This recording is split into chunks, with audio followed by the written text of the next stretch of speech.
प्यारे बच्चों, क्लास 6 की साइंस की क्लास में आप सभी का एक बार फिर से स्वागत है बच्चों। और हम साइंस का चैप्टर नंबर 8 पढ़ रहे थे और हम लोगों ने इसके पहले की वीडियो क्लासेस में जो हमारी ज्ञानेंद्रियां हैं उसके बारे में पढ़ा था। आज हम पढ़ेंगे मानव तथा अन्य जंतुओं के कंकाल के बारे में। तो बच्चों, मकान को बनाने के लिए जिस तरीके से सीमेंट, बालू, ईंट ना ये सब चाहिए है और उससे हम क्या बनाते हैं, मकान का पिलर बनाते हैं। तो सबसे पहले आपने देखा होगा कि जब भी कोई मकान बनना होता है तो क्या खड़ा किया जाता है, सबसे पहले पिलर बनाया जाता है और इन्हीं पिलर के सहारे जो है वो मकान का ढांचा बाद में बनाया जाता है और उसके बाद फिर वो बड़ा सा मकान बन करके तैयार हो जाता है। तो उसी प्रकार बच्चों, जंतुओं के शरीर को भी निश्चित आकार देने के लिए कुछ विशेष प्रकार की रचनाएं होती हैं। इन रचनाओं को क्या कहा जाता है, कंकाल तंत्र कहते हैं। यदि शरीर में कंकाल का ढांचा ना हो तो शरीर सिकुड़कर मांस का एक जो है वो पिंड या गोले के जैसा हो जाएगा ना। अगर एक ढांचा होगा तभी तो उस पर मांस चढ़ा रहेगा, तब वो समझ में आएगा कि हाँ ये हमारा इस तरीके से शरीर की बनावट है। लेकिन अगर वो नहीं होगा तो हमें समझ में नहीं आएगा और वो पूरा मांस जो है सिकुड़ जाएगा, एक ही जगह पर इकट्ठा हो जाएगा और वो एक पिंड या गोले के समान हो जाएगा। तो जंतुओं में बच्चों कंकाल जो है वो दो प्रकार के होते हैं। त्वचा के ऊपर पाए जाने वाले कंकाल को बाह्य कंकाल कहा जाता है और त्वचा के जैसे बाल हो गए, नाखून हो गए, सींग हो गई, खुर हो गए ना, ये सब क्या हो जाएंगे, हमारे बाह्य कंकाल के अंतर्गत आएंगे। और दूसरा क्या है, त्वचा के भीतर पाए जाने वाली जो अस्थियां हैं, उपास्थियां हैं, उनको क्या कहा जाता है, अंतः कंकाल कहा जाता है।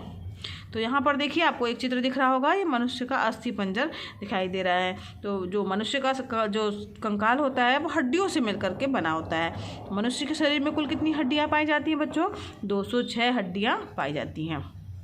और जब बच्चे होते हैं तो उसमें हड्डियों की संख्या थोड़ा सा ज़्यादा होती है, वो है 213। तो मनुष्य के शरीर में 206 हड्डियाँ पाई जाती हैं, लेकिन जब शिशु की अवस्था में होते हैं यानी बच्चे के रूप में पैदा होते हैं तब 213 हड्डियाँ होती हैं। इसी प्रकार से अन्य कशेरुकी जंतु जो जैसे मेढक, खरगोश आदि का जो शरीर भी है वो सब किससे, कंकाल से मिल करके बना होता है। बच्चों, हम कैसे जानेंगे कि मनुष्य का शरीर कंकाल से मिलकर के बना होता है? तो आपने कभी एक्सरे कराया है या एक्सरे मशीन देखा है?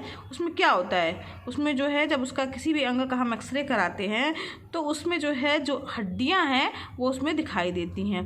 तो एक्सरे चित्र के द्वारा हमें शरीर की सभी अस्थुओं के जो अस्थियां हैं उनके आकार प्रकार का पता चलता है कि किस तरीके से हमारे शरीर की हड्डियाँ अंदर हैं। उसके ऊपर तो मांस चढ़ा रहता है तो हम बाहर से तो नहीं देख सकते हैं, लेकिन अंदर से जो है वो किस तरीके से दिखाई देती हैं वो एक्सरे मशीन के द्वारा हमें पता चलता है।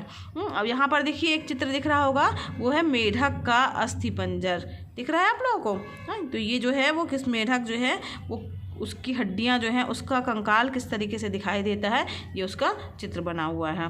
तो यहाँ पर बच्चों ध्यान दीजिए, जो मनुष्य का जो अंतः कंकाल है ना उसे दो भागों में बांटा गया है ना। अंतः कंकाल दो भागों में, अक्षीय कंकाल और अनुबंधीय कंकाल। तो जो अक्षीय कंकाल होता है उसमें खोपड़ी, कशेरुक दंड और उरोस्थि तथा पसलियाँ आती हैं। और जो अनुबंधीय कंकाल होता है उसमें बच्चों मेखलाएँ आती हैं, हाथ एवं पैर की हड्डियाँ या अस्थियाँ आती हैं। अक्षीय कंकाल अब क्या है बच्चों, तो अक्षीय कंकाल में जो खोपड़ी, कशेरुक दंड तथा उरोस्थि की हड्डियाँ जो आती हैं ना, तो इसमें हम सब एक एक चीज़ों का आगे अध्ययन करेंगे। तो सबसे पहले हम लेके चलते हैं बच्चों खोपड़ी। बच्चों, जो खोपड़ी होती है वो गर्दन के जो ऊपरी भाग पर टिकी हुई होती है। तो मनुष्य की जो खोपड़ी है उसमें कुल कितनी हड्डियां होती हैं, 28 अस्थियां या हड्डियां होती हैं। खोपड़ी की हड्डियों को भी दो भाग होते हैं, कपाल का भाग अलग होता है और चेहरे की हड्डियां जो हैं वो अलग होती हैं। जो चेहरा है हमारा उसमें नाक, कान, आँख तथा जबड़े की हड्डियाँ आती हैं। इसमें जो है वो कुल मिला के कितनी हड्डियाँ होती हैं, 20 हड्डियाँ जो हैं हमारे चेहरे में ही होती हैं, क्योंकि नाक, कान, आँख और जबड़े की हड्डियाँ होती हैं बच्चों। और जो संवेदी अंगों की सुरक्षा करती हैं, और जो कपाल हड्डियाँ जो हैं, जो कपाल यानी खोपड़ी वाली जो हड्डियाँ हैं वो 8 हड्डियों से मिलकर के हमारा कपाल बना होता है। इसके अंदर हमारा जो मस्तिष्क है वो सुरक्षित रहता है। तो इस प्रकार से मनुष्य की खोपड़ी में कुल 28 हड्डियाँ हो गई और चेहरे पर जो है वो टोटल 20 हड्डियाँ होती हैं, जो हमारे संवेदी अंग, नाक, कान, आँख है, जबड़े हैं, इन सबको जो है वो सुरक्षा प्रदान करती हैं। और जो हमारा मस्तिष्क है वो कपाल के अंदर होता है, जो कि 8 हड्डियों से मिलकर के बना होता है और उसके अंदर वह सुरक्षित रहता है। समझ में आ गया बच्चों? अब आगे बढ़ते हैं, हमारी कशेरुक दंड जिसको कहा जाता है रीढ़ की हड्डियाँ। ठीक। तो यहाँ पर आप इसके लिए क्या करिए कि अनुभव करने के लिए कि अपनी उंगलियों को मित्र की गर्दन से लेकर के पीठ के नीचे हिस्से तक ले जाएं और अनुभव करें, तो आपको उसकी संरचना जो है वो समझ में आएगी। तो यहाँ पर देखिए एक चित्र बना हुआ है आपकी किताब में। तो यहाँ पर जो वयस्क व्यक्ति है उसकी जो मेरुदंड है या रीढ़ की हड्डी है उसमें जो है कुल 26 हड्डियाँ होती हैं। कितनी हड्डियाँ होती हैं बच्चों? 26 होती हैं। और अगर बच्चे की बात कहा जाए, जो शिशु होते हैं, उसमें 33 हड्डियाँ होती हैं। इनको जो है वो कशेरुक दंड कहा जाता है, कशेरुकाएँ भी कहा जाता है। और जो मेरुदंड रीढ़ है वो रज्जु की सुरक्षा करता है। ये हड्डियाँ मेढक और अन्य जो कशेरुकी जंतु हैं उनमें भी पाई जाती है, यानी रीढ़ की हड्डी उनमें भी पाई जाती है। तो इसके देखिए यहाँ पर भाग बनाए गए हैं, सेक्रम, कटी, पक्षी और ग्रीवा। ये देखिए यहाँ पर ढेर सारी हड्डियाँ आपको दिख रही होंगी ना। तो इस तरीके से कुल कितनी हड्डियाँ होती हैं? 26 हड्डियाँ या 26 हड्डियाँ मेरुदंड में होती हैं। ठीक है। अब हम बात करते हैं उरोस्थी तथा पसलियाँ, जिसको कहा जाता है छाती की हड्डियाँ ना। छाती में भी हड्डियाँ होती है ना, जिससे हमारा जो है फेफड़ा जो है वो ढका रहता है। तो हमारे वक्ष को हल्का सा अगर आप दबा करके देखेंगे तो उसमें जो है आपको लगेगा कि हाँ अंदर जो है पसलियों का एक पिंजरा टाइप का है। तो मनुष्य का जो वक्ष है उसमें 12 जोड़ी जो है लंबी और घुमावदार जो है अस्थियाँ होती हैं, जो कि मिलकर के पसली या पिंजर बनाती हैं। ये पसलियाँ बच्चों वक्ष के पीछे जो है, यानी हमारा जो सीने का हिस्सा है उसके पीछे रीढ़ की हड्डी से और आगे की ओर जो है वो उरोस्थी से जुड़ती हैं। इनका कार्य क्या होता है? इनका कार्य होता है शरीर के जो अंदर पाए जाने वाले अंग हैं, जैसे हमारा अब वहाँ हमारे वक्षस्थल पे क्या पाया जाता है? तो वहाँ पर हमारा हृदय पाया जाता है, हार्ट होता है ना वहाँ पर, और फेफड़ा होता है। तो इन दोनों को सुरक्षित करती हैं। छाती की जो हड्डियाँ होती हैं वो इन दोनों अंगों को सुरक्षित करती हैं। किसको बच्चों? हृदय को, हमारे हार्ट को और फेफड़े को। और ये घुमावदार अस्थियाँ होती हैं वो पिंजरे नुमा जो है बनाती हैं, उसके अंदर ही हमारा फेफड़ा और हृदय सुरक्षित रहता है। फिर आगे जो है जो दूसरा वाला है वो अनुबंधीय कंकाल है। अब अनुबंधी कंकाल के अंतर्गत बच्चों मेखलाएँ आती हैं और हाथ और पैर की हड्डियाँ आती हैं। तो जो ये हमारा अनुबंधीय कंकाल है इसमें कुल मिलाकर के कितनी हड्डियाँ होती हैं? 126 हड्डियाँ होती हैं। और अब हम बात करते हैं संधि यानी जोड़। तो आपने अपने हाथ अगर आप मोड़ें तो देखेंगे कि कोहनी के पास से जो है वो आगे की तरफ आसानी से आपका हाथ मुड़ जाता है। उसी हाथ को अगर आप विपरीत मोड़ने की कोशिश करें तो क्या मोड़ पाएंगे आप बच्चों?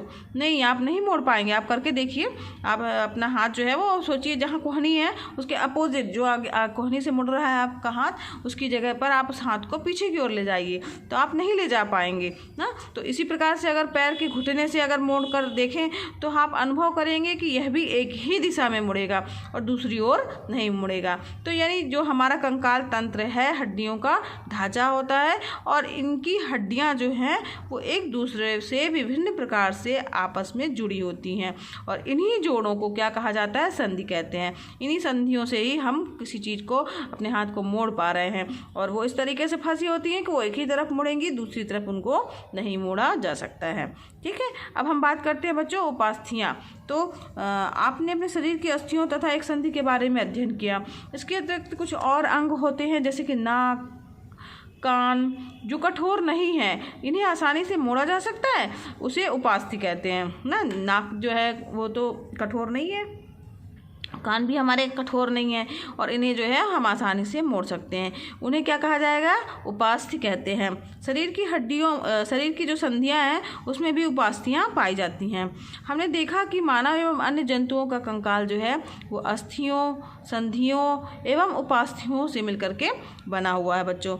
हम अपने शरीर के माध्यम से बच्चों को इनके बारे में बता सकते हैं कि हमारा शरीर जो है वो किस तरीके से बना हुआ है और हमारे अक्षीय कंकाल में कौन कौन सी चीज़ें हैं, अनुबंधीय कंकाल में कौन कौन सी चीज़ें हैं और किस में कितनी हड्डियां होती हैं। अब हम चर्चा करते हैं कि यह आखिर हमारा कंकाल तंत्र जो है वो क्या काम करता है। तो यहाँ ध्यान दीजिए बच्चों, कंकाल जो है वो शरीर की एक निश्चित आकृति और आकार को प्रदान करता है। कंकाल के कारण ही हमारे शरीर की एक जो आकृति है वो निश्चित होती है और हमारा आकार भी जो है इसी कंकाल के कारण ही निश्चित होता है। और बच्चों कंकाल जो है वो शरीर को क्या करता है? सुदृढ़ बनाता है और साथ ही बच्चों शरीर को सुरक्षा भी प्रदान करता है। रीढ़ की जो हड्डियां हैं वो रीढ़ रज्जु की सुरक्षा करती हैं, और खोपड़ी की जो हड्डियां हैं वो किसकी सुरक्षा करेंगी? मस्तिष्क की सुरक्षा करती हैं। और कंकाल बच्चों साथ ही साथ हमें प्रचलन में सहायता प्रदान करता है, चलने फिरने के लिए भी हमें सहायता प्रदान करता है। तो ये है कंकाल के कार्य बच्चों। आज की वीडियो क्लासेस में बच्चों बस इतना ही। अगर पढ़ाना समझ में आ रहा हो तो वीडियो को लाइक कीजिएगा। आप चैनल पर बच्चों अगर नए हैं तो चैनल को सब्सक्राइब कीजिए। ये वीडियो क्लासेस बच्चों एकदम निःशुल्क हैं, आप भी इसका लाभ लीजिए, दूसरे बच्चों को भी शेयर कीजिए ताकि वो भी इसका लाभ ले सकें। धन्यवाद बच्चों, मिलते हैं नेक्स्ट वीडियो क्लास में।